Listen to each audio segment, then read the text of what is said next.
நீங்க +2 முடிச்ச மாணவனா? மெடிக்கல்ல ரொம்ப இன்ட்ரெஸ்டா? +2ல மார்க் கம்மியா எடுத்திருக்கேன் அப்படின்னு சொல்லி கவலைப்படுறீங்களா? புரோக்கர்ட்ட போனா பணத்தை வாங்கி ஏமாத்திடுவாங்க அப்படின்னு சொல்லி நினைக்கிறீங்களா?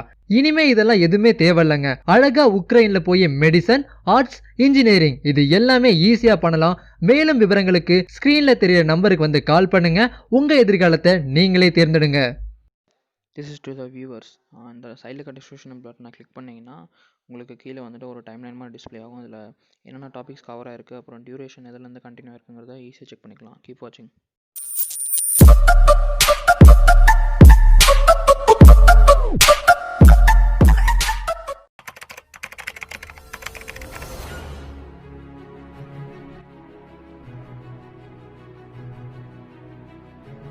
சேனலில் என்ன பார்க்க போகிறோம்னா பொன்னர் சங்கரோட வரலாறு பற்றி பார்க்கணும். அண்ணன்மார் சுவாமிங்கன்னு சொல்லிட்டு இன்னும் பூஜித்து கும்பிட்டு வந்துட்டு இருக்கிறாங்க.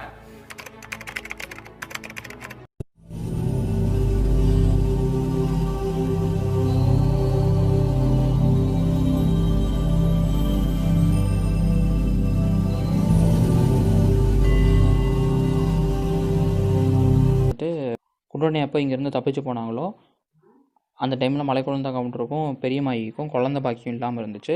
அதனால அவங்க வந்துட்டு சிவன்கிட்ட வேண்டுதல் இட்டாங்க. சிவன்கிட்ட மன்றாடும் போது சிவன் வந்துட்டு தாமரை மலர்லேருந்து ஒரு குழந்தைய கொடுக்குறாங்க. அந்த குழந்தைக்கு பேர் வந்துட்டு தாமரைன்னு பேர் வைக்கிறாங்க. அந்த குழந்தையும் பருவ வயது அடையும் டைமில் தான் மறுபடியும் மணியங்குறிச்சிக்கு வராங்க. சோழந்தொட்டிக்கிட்ட தாமரை வந்துட்டு இவங்க யார் அப்படின்னு சொல்லி கேட்கும்போது சோழந்தொட்டி வந்துட்டு உண்மையாக சொல்கிறாரு, இவங்க தான் அவங்க தாய்மாமன் அப்படின்னு சொன்ன உடனே தாமரையும் சின்ன வயசுலேருந்து இவர் தான் நம்ம கணவர், இவரோட தான் நம்ம வாழ்க்கை அப்படின்னு சொல்லிட்டு அவங்களும் வளர்ந்துக்கிட்டே வராங்க.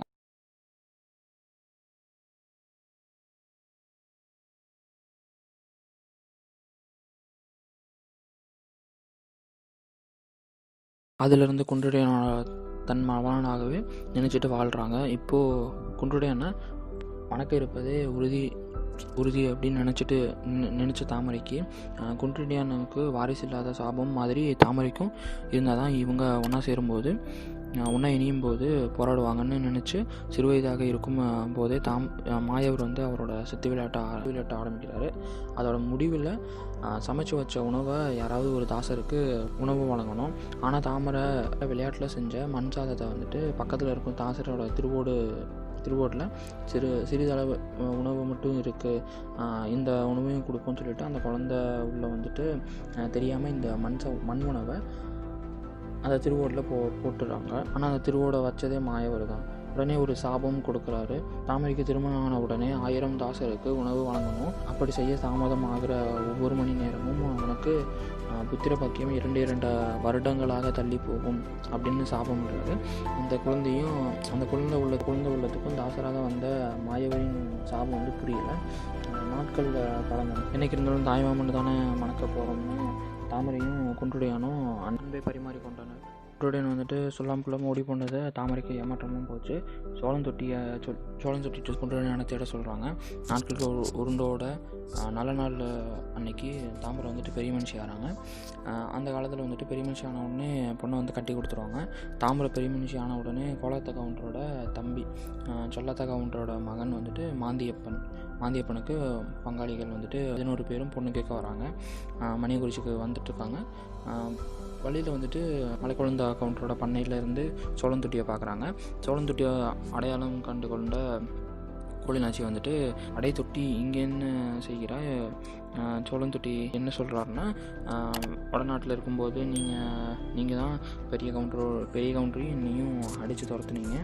அங்கேருந்து வடநாட்டை வந்து பண்ணையில் இருந்தோம், அதே பிரச்சனை அங்கேயும் நிறைய முறை முயற்சி பண்ணியும் நீங்கள் தான் உங்கள் பண்ணையில் வந்துட்டு என்ன சேர்க்கல சாமி அப்படின்னு சொன்னோன்னே, அதனால தான் உங்கள் மாமா பண்ணையில் சேர்ந்துட்டேன் அப்படின்னு சொல்கிறாங்க.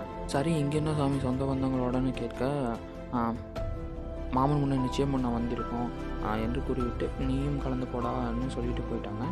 மாமன் வீடு போய் பொண்ணு கேட்டு நிச்சயம் பண்ணிவிட்டு பொன்னிவர நாடுக்கு கிளம்பி வராங்க. மலைக்குழந்த கவுண்டருக்கு வந்துட்டு முழு உடன்பாடு. ஆனால் தாமரையோட அம்மா பெரியம்மாய்க்கு வந்துட்டு உடன்பாடே இல்லை. ஏன்னா அவங்க தம்பி மகனுக்கு தாமரையை கட்டி கொடுக்கணும்னு ஒரு விருப்பம். குன்றுடையனை பற்றி எந்த ஒரு தகவலும் தெரியாதனால தாமரையும் ரொம்ப கவலைப்பட்டுட்டு இருந்தாங்க. சோழந்தொட்டிக்கு ஒரே குழப்பம். என்னடா குன்றுடையனுக்கும் தானே தாமரையை கொடுக்கணும், தாமரையோட விருப்பமும் அதே தானே அப்படின்னு சொல்லிட்டு இந்த விஷயத்தை எப்படியாவது கொண்டுட்டு எனக்கு தெரிவிக்கணும்னு சோளந்தொட்டி வந்துட்டு கிளம்ப அங்கே இங்கே நலஞ்சு தேடிக்கிட்டு ஆதிச்செட்டிப்பாளையத்துக்கு இருக்கும். குன்றுடையனை பார்த்து விவரம் கூற குன்றுடையான் வந்துட்டு நான் வரமாட்டேன்னு சொல்கிறாரு. அங்கே வந்தால் மறுபடியும் என்னை அடிமைப்படுத்திடுவாங்க அப்படின்னு சொல்கிறாங்க. இது எப்படி இருக்குன்னா, 20 வயதில் வந்துட்டு ஒரு குழந்தையிடம் வந்துட்டு நம்ம எப்படி நடந்துக்கிறோம் அப்படிங்கிறது அது வந்துட்டு அவனோட ஆழ் மனதில் நிலைத்தே இருக்கும், அந்த ஒரு இது சொல்கிறாங்க. அதுக்கு சோளந்தொட்டி என்ன சொல்கிறாங்கன்னா, கோலத்தாகவும் பவளத்தாமாவும் என்கிட்ட உங்களையும் தாமரையும் சேர்த்து வைக்கிறதா சொல்லி தான் சத்தியம் வாங்கிட்டு தான் இறந்து உயிர் விட்டாங்க அப்படின்னு சொன்னதுக்கப்புறமும் அப்பையும் வந்துட்டு ஒப்புக்கொள்ள மாட்டேங்கிறாரு. சோளந்தொட்டி நேராக தலைக்குடி செட்டியாரிடம் போய் விவரத்தை கூறுறாரு. தலைக்குடி செட்டியார் யாருன்னா அந்த தவுட்டு கடை முதலாளி அவர் தான். அது குன்றுடையனை வந்துட்டு சமாதானப்படுத்தி அனுப்பி வைக்கணும்னு கேட்க அவரும் குன்றுடையன்ட்ட வந்துட்டு பெற்றோரோட ஆசையை நிறைவேற்றுறது தான் உன்னோட கடமை அப்படின்னு சொல்லிட்டு அவரும் வாக்கு கொடுத்து அங்கே வாழ உனக்கு விருப்பம் இல்லை உன்னால் முடியல அப்படின்னா இங்கே வா, நான் உனக்கு அடைக்கலாம் தரேன் அப்படின்னு சொல்லிட்டு வாக்கு கொடுத்து அவங்க அனுப்பி வைக்கிறாரு. அணியங்குறிச்சியை நோக்கி குன்றுடையன் வந்துட்டு பயணம் செய்கிறாங்க. அந்த நேரத்தில் வந்துட்டு செல்லாத்த கவுண்டரும் மாந்தியப்பன் பங்காளிகளும் அனைவரும் இணைச்சீர் முடிச்சுட்டு அடுத்த நாள் திருமணத்துக்கு வந்துட்டு பெண் வீட்டை நோக்கி பயணம் செய்கிறாங்க. ஐயர் வந்துட்டு அவரோட சக்தியால் அறிந்து கொண்ட குன்றுடையன் இங்கே வருவதையும் தெரிஞ்சுட்டு பங்காளிகளை விட்டால் தாமரை வீட்டுக்குள்ளே போய் தங்கிடுவாங்க. அப்புறம் குன்றுடையன் வந்து எந்த ஒரு பயனும் இல்லை அப்படின்னு சொல்லிட்டு பஞ்சாங்கம் சொல்கிற ஐயர் போல் வேடமிட்டு பங்காளிகளோட கூட்டத்துக்குள்ளே கலந்து ஐயா இப்போ ராகு காலம் யமகண்டம் நடக்குது, இப்போ நம்ம உள்ளார போனோம்னா அது பெரிய கண்டத்தில் முடியும், இல்லை ஏதாவது தப்பு நடக்கும்னு சொல்லிட்டு சொல்கிறாங்க. சரின்னு சொல்லிட்டு பங்காளிகளை வந்துட்டு இதை ஒப்புக்கொண்டுட்டு எங்கே தங்கலாம்னு சொல்லிட்டு கோவில் மடத்தில் தங்குறாங்க. இவர் மாயவர் என்ன சொல்கிறாருன்னா, நீங்கள் காலையில் நான் அவனே வந்து கூப்பிட்றேன், அப்போ தான் நீங்கள் போகணும், இல்லாட்டினா ஏதாவது தப்பு நடக்கும் அப்படின்னு சொல்கிறாரு. இவங்களும் சரின்னு சொல்லிட்டு நாங்கள் சொல்கிற ஐயர் வந்துட்டு சொல்கிறது சரி அப்படின்னு சொல்லிட்டு இவங்களும் அதை ஒப்புக்கொண்டு அங்கேயே தங்கிடுறாங்க. வெளியில் வந்த நேரத்தில் குன்றுடையன் வந்துட்டு சோளந்தொட்டியோடு வந்து சேர்றாங்க. மாயவர் வந்துட்டு உடனே குன்றுடையனை இந்த நிலையில் கூட்டிகிட்டு போனால் கண்டுபிடிச்சிருவாங்கன்னு பிச்சைக்காரன் போல் வேடமிட்டு தாமரை வீட்டுக்கு வந்து அழைச்சிட்டு போகிறாங்க. பிச்சைக்காரன் வேடமிட்ட குன்றுடையன் வந்துட்டு பிச்சை போடுங்க அப்படின்னு கேட்கும்போது தாமரோட அம்மா வந்துட்டு பெரியமாயி கம்பை வந்துட்டு முரத்தில் கொண்டு வந்து கொடுக்கும்போது அதை வாங்கி அவங்க திண்ணையில் வச்சுட்டு அந்த பிச்சைக்காரன் வேடத்தை வந்து கலைக்கிறாங்க. அதே நான் பிச்சை கேட்டு வரவில்லை, எனக்கு உரிமையானவளை பிணிப்பரிசம் போட வந்திருக்கேன் அப்படின்னு சொல்லி வேஷத்தை கலைக்கிறாங்க.